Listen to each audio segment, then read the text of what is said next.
When Megan held her newborn son for the first time, something shifted in her heart. In that quiet, fragile moment in the hospital room, with morning light streaming through the windows and the gentle beeping of monitors in the background, she knew life would never be the same. Because somewhere deep inside, beneath the exhaustion and overwhelming love, she felt it. It would be just the two of them. The thought both terrified and strengthened her. Her partner, Adam, had been there at the start. They were young, hopeful, living together in their cozy apartment filled with dreams and plans. He'd paint the nursery on weekends, talking about teaching their child to play baseball. But when the baby came, when reality hit with its sleepless nights and endless responsibilities, he just couldn't handle it. The crying, the responsibility, the routine. He started leaving for walks that lasted hours, coming home with red-rimmed eyes and distant looks. Then one day, he left for good. No note, no goodbye, just gone, like a ghost, leaving only empty drawers and unanswered questions behind. Megan didn't fall apart. She couldn't. She had a tiny baby in her arms, Jacob, and he depended on her completely. His small fingers wrapped around hers, his eyes following her everywhere she went, as if she were his entire universe. So, she picked herself up, piece by piece, day by day. She moved into a small one-bedroom apartment at the edge of town, the kind with peeling paint, creaking floors, and a heater that barely worked. Water stains marked the ceiling like abstract art, and the neighbors' arguments filtered through thin walls. She used her last savings to pay the deposit, counting coins at night after Jacob fell asleep. By day, she waitressed at a local diner called the Blue Plate Special. Her feet ached, her smile never wavered, and her regular's kindness kept her going. Mrs. Henderson always left extra tips, slipping them into Megan's apron with a knowing look and a gentle squeeze of her hand. By night, once Jacob was asleep beside her on the worn-out bed they'd found at a yard sale, she opened her laptop and studied. The blue light of the screen illuminated her determined face as she worked toward her degree. Online classes, textbooks, essays, all while rocking a baby back to sleep between paragraphs. She learned to type with one hand, Jacob cradled in the other, his soft breathing in rhythm with the tapping of the keys. There were nights she cried quietly in the dark, so he wouldn't hear. Nights when the loneliness felt like a physical weight, when doubt crept in like shadows. But then Jacob would stir, reach for her in his sleep, and she'd remember why she kept going. She stretched every dollar until it screamed. She bought groceries in bulk, patched old clothes with careful stitches, and walked to work in the rain to save bus fare. She became an expert at finding free activities, turning park visits into adventures and cardboard boxes into castles. But Jacob? He was always clean, fed, loved, and smiling. His laughter filled their small space like sunshine, making it feel less empty, more like home. They had their rituals, dancing barefoot in the kitchen to old radio songs, Jacob standing on her feet as they swayed. Bedtime stories under a ceiling covered in handmade stars, cut from silver paper, sheets saved from Christmas gifts. Saturday morning pancakes, sometimes shaped like dinosaurs, sometimes like hearts, always made with love. There wasn't much, but there was love. Always love. It spilled from the corners of their tiny home, filled the spaces between their fingers when they held hands, echoed in their nightly, I love you to the moon and back ritual. As Jacob grew, Megan worried. Would he miss having a father? Would he feel like something was missing? She'd catch him watching other kids with their dads at the playground, his eyes holding questions she wasn't sure how to answer. So she poured everything into raising him right. She taught him strength doesn't mean not crying, but getting back up after you do. That wealth isn't measured in toys, but in kindness. That family isn't about who's missing, but who stays. She worked her way up, from waitress to receptionist, then to a junior position at a small marketing agency. Her desk had Jacob's drawings pinned everywhere, like a gallery of love. It wasn't glamorous, but it was hers. Each promotion felt like a victory for both of them. And it meant she could be home by dinner, helping with homework over simple meals they cooked together, learning fractions through measuring cups and multiplication through recipe doubles. When Jacob started school, Megan signed him up for after-school basketball. Not because he was athletic, but because he needed someone. A guide, a role model, someone to show him what it meant to be not just a good player, but a good person. That's when Coach Darnell came into their lives. Tall, steady, kind, with laugh lines around his eyes and patience in his voice. He wasn't flashy. He just showed up every day, rain or shine, victory or defeat. He saw potential in every kid, especially the ones who couldn't see it in themselves.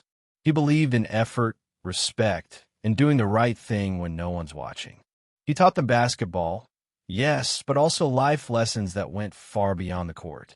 How to lose with grace, win with humility, and always help up a fallen opponent. And Jacob? He listened, soaked it all in like a sponge. Coach's words became his compass. For the first time, there was a man in Jacob's life he could truly look up to. Someone who looked him in the eye and expected greatness, not perfection, but effort, integrity. Someone who showed him that manhood wasn't about strength or dominance, but about character. Megan watched her son change, bloom like a flower turning toward the sun. He stood taller, walked with confidence, started helping others without being asked, defended smaller kids from bullies, volunteered to tutor younger students in math, became the kind of person who made room for others at his lunch table. Coach Darnell never tried to replace anyone. He just showed what a good man looked like. He sent her proud updates about Jacob's progress and became the kind of mentor every child deserves. Middle school wasn't easy. One day, Jacob came home upset. Kids had teased him for his old shoes, worn at the edges. The kind of shoes that spoke of careful budgeting and priorities. That night, Megan worked extra hours. By Friday, she surprised him with the pair he'd pointed at in the store window weeks ago. The ones he'd never asked for, knowing they couldn't afford them. She'd seen him looking, though, with that careful way he had of wanting things quietly. He didn't say much, just hugged her and whispered, "Thanks, Mom." But she felt his tears on her shoulder and knew he understood the sacrifice behind the gift. He carried himself with a maturity beyond his years. High school flew by in a blur of achievements and proud moments. Jacob joined the debate team, finding his voice in arguments about justice and equality. Became captain of the basketball team, leading with the same quiet strength he'd learned from both his mother and Coach Darnell. Megan never missed a game, even if it meant standing in the cold or leaving work early. She learned to bring a thermos of hot coffee to share with other parents. She cheered from the sidelines, her hands freezing, heart full, voice hoarse from shouting encouragement. Not just to Jacob, but to all the kids who needed someone in their corner. They didn't have everything. Their apartments still creaked. Their cars sometimes needed a push to start, and vacations meant weekend trips to the nearby lake rather than fancy destinations. But they had each other. They had love that had been tested and proven, strengthened by every obstacle overcome. And that was enough. More than enough. Then came high school graduation day, bright with promise and possibility. Megan wore a soft blue dress she'd saved for months to buy, the color of summer skies and new beginnings. Her hands were shaking, her heart racing with pride and emotion. The principal walked up to the podium and said there was a surprise speaker. Jacob. Megan's eyes widened. He hadn't told her a word, this son who shared everything with her. He stood tall at the mic, searching the crowd, until his eyes found hers. In that moment, She saw both her baby boy and the man he'd become. "I want to thank someone who gave me everything," he said, his voice strong and clear. "She wasn't just my mom. She was my anchor, my guide, my greatest example. She never gave up, even when life gave her every reason to. She showed me that real strength isn't in never falling, but in rising every time you fall." Megan froze. Her breath caught. Her heart pounded against her ribs like a drum. "Mom, please stand." She stood slowly, tears rolling down her cheeks, but her head held high. Coach Darnell, sitting a few rows back, nodded at her with proud eyes.